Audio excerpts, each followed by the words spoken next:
클릭해주셔서 감사합니다. Hello everyone, I'm Raiseo JK. Today we continue our series on the Japanese economy. In our previous video, we explored how Japan rose from the devastation of World War II to become an economic superpower. We discussed post-war reconstruction. We discussed the Japanese economic miracle, and we discussed the foundations of Japan's rapid growth. But today we are gonna focus on a different question. How did Japanese companies conquer the world? How did brands from a relatively small island nation become household names across the globe? How did companies such as Toyota, Sony, Nintendo, Honda, Panasonic, Canon, and others become symbols of quality, innovation, and technological excellence? And why did many Americans during the 1980s fear that Japan might one day dominate the global economy? Let's find out. To understand the rise of Japanese companies, we must first understand the situation after World War II. Japan's economy had been devastated. Factories were damaged, cities were destroyed, resources were limited. Many companies struggled simply to survive. Yet by the 1950s and 1960s, Japanese businesses began rebuilding. Unlike resource-rich nations, Japan had very few natural resources. The country could not rely on oil, gas, or minerals for prosperity. Instead, it had to rely on something else: people, education, technology, discipline, and manufacturing excellence. Japanese companies quickly realized that if they wanted to compete internationally, they needed to produce products that were not only affordable but also reliable. This focus on quality would become one of the defining characteristics of Japanese industry. One of the most important concepts was Kaizen. Kaizen means continuous improvement. The idea is simple. Every process can be improved. Every worker can contribute. Every day presents an opportunity to become more efficient. Rather than waiting for dramatic breakthroughs, Japanese companies emphasized thousands of small improvements. Over time, those improvements produced extraordinary results. Factories became more productive, defects declined, quality increased, costs fell. This philosophy helped Japanese firms gain a competitive advantage. Perhaps no company illustrates this better than Toyota. Today, Toyota is one of the largest automobile manufacturers in the world, but its origins were surprisingly humble. Toyota originally emerged from a company involved in textile machinery. Over time, however, it entered automobile manufacturing. In the early years, competing against American automakers seemed almost impossible. The United States dominated the global car industry. Companies such as Ford and General Motors produced millions of vehicles. Japan appeared far behind, but Toyota had a different approach. Rather than copying American methods exactly, Toyota developed its own production philosophy. This became known as the Toyota Production System. The system emphasized efficiency, waste reduction, inventory control, quality management, and continuous improvement. Workers were encouraged to identify problems. Production lines could be stopped if defects appeared. The goal was not simply to produce more vehicles. The goal was to produce better vehicles. Over time, Toyota's reputation improved dramatically. Consumers appreciated reliability, fuel efficiency, durability, and value. By the 1970s and 1980s, Toyota had become a major global competitor. Then came a turning point: the oil crisis of the 1970s. When oil prices surged, consumers became more interested in fuel-efficient vehicles. Large American cars suddenly appeared less attractive. Japanese vehicles gained popularity. Toyota, Honda, and Nissan benefited enormously. Their cars offered better fuel economy. Many consumers switched brands. Japanese automakers expanded rapidly, and global competition intensified. Honda provides another fascinating example. Honda began as a motorcycle company. Its founder, Soichiro Honda, possessed extraordinary engineering talent and determination. The company initially achieved success through motorcycles. Later, it entered the automobile market. Many observers doubted Honda's chances. The automotive industry was already crowded. Competition was fierce, yet Honda persisted. The company focused on engineering excellence, innovation, and efficient production. Eventually, Honda became one of the world's most successful automakers. Today, Honda products are sold throughout the world. Another company that helped transform Japan's global image was Sony. If Toyota represented manufacturing excellence, Sony represented technological innovation. Sony was founded in 1946. At first, it was a small company operating in a damaged post-war economy.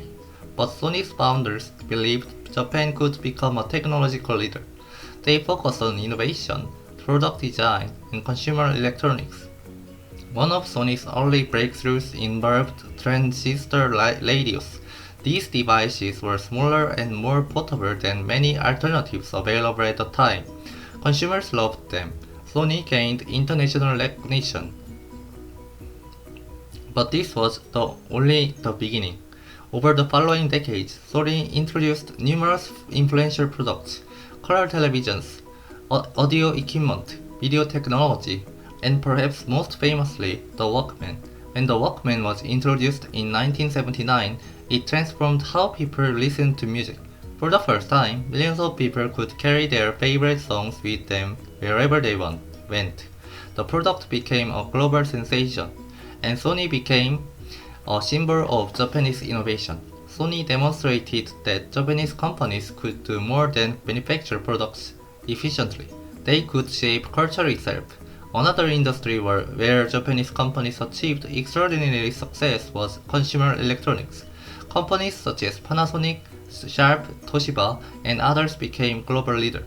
Televisions, cameras, video recorders, audio systems, and countless household appliances carried Japanese brand names. Consumers increasingly associated Japanese products with reliability and quality. This represented a major shift.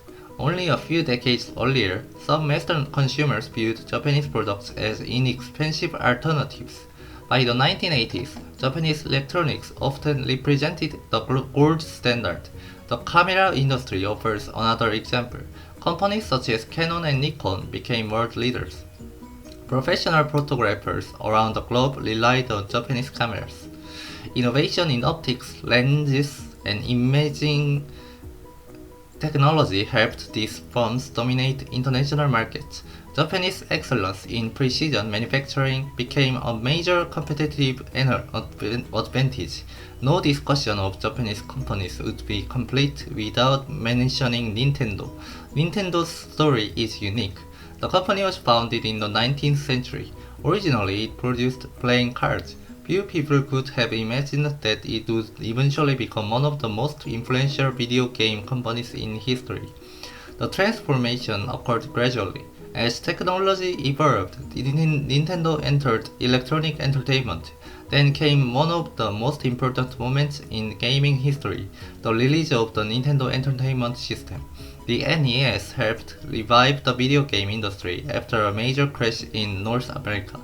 Billions of children grew up playing Nintendo games. Characters such as Mario became global cultural icons.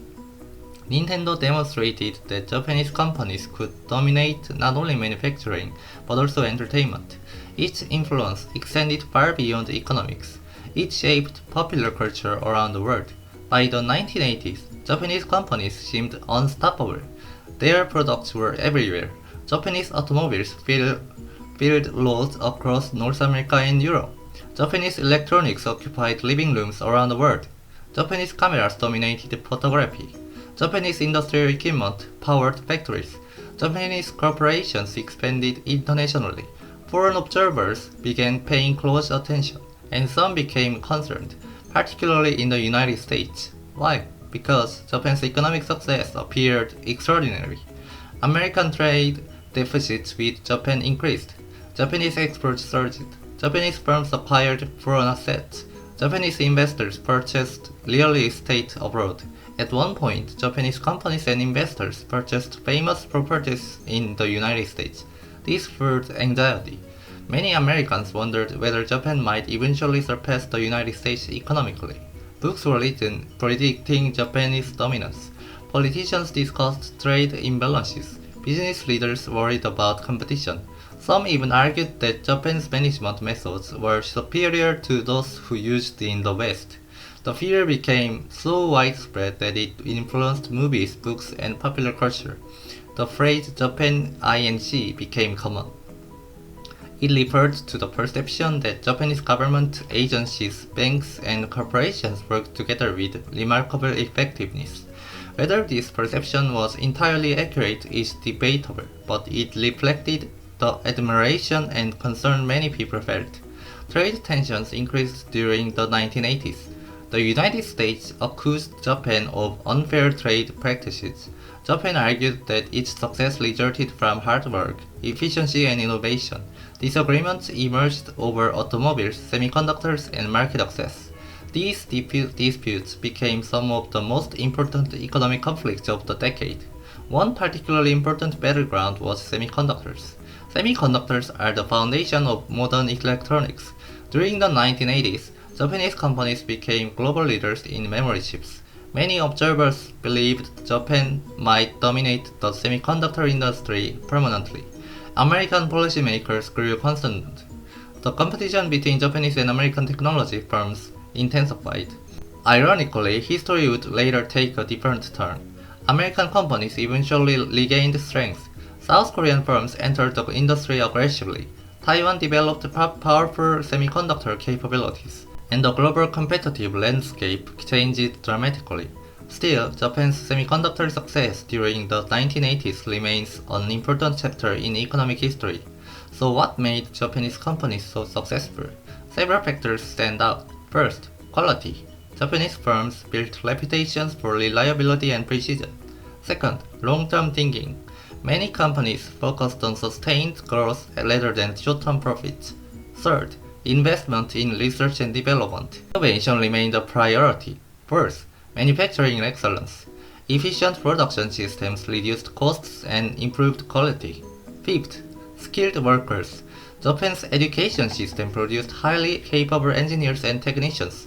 Together, these factors created powerful competitive advantages. Yet success created new challenges. As wages increased, manufacturing costs rose. Competition intensified. Other countries learned from Japanese methods. South Korea, Taiwan, China, and many others adopted similar approaches. The advantages that once seemed unique gradually became more common. Meanwhile, Japan itself changed. Its economy matured, growth slowed, new challenges emerged. The bubble economy of the late 1980s created enormous speculation in real estate and stock markets. Many believed asset prices would continue rising forever. They were wrong. When the bubble eventually burst, Japan entered a difficult period. The consequences would shape the country's future for decades, and that is exactly where our next episode begins. The story of Japan's rise is remarkable, but the story of what happened afterward may be even more fascinating. How did the world's most admired economy enter decades of stagnation? Why did growth slow? Why did deflation become a problem? And what exactly were the lost decades? We will explore those questions in the next video. For now, one thing is clear. Japanese companies transformed the global economy. They changed how products were manufactured. They changed how businesses were managed. They changed what consumers expected from quality and reliability. And they demonstrated that a nation with limited natural resources could become an industrial giant through innovation, education, and determination. That achievement remains one of the most remarkable business stories in modern history. Thank you for watching. If you enjoyed this video, please like, subscribe, and leave a comment below. Which Japanese company do you think had the greatest impact on the world? I'll see you in the next video. Goodbye.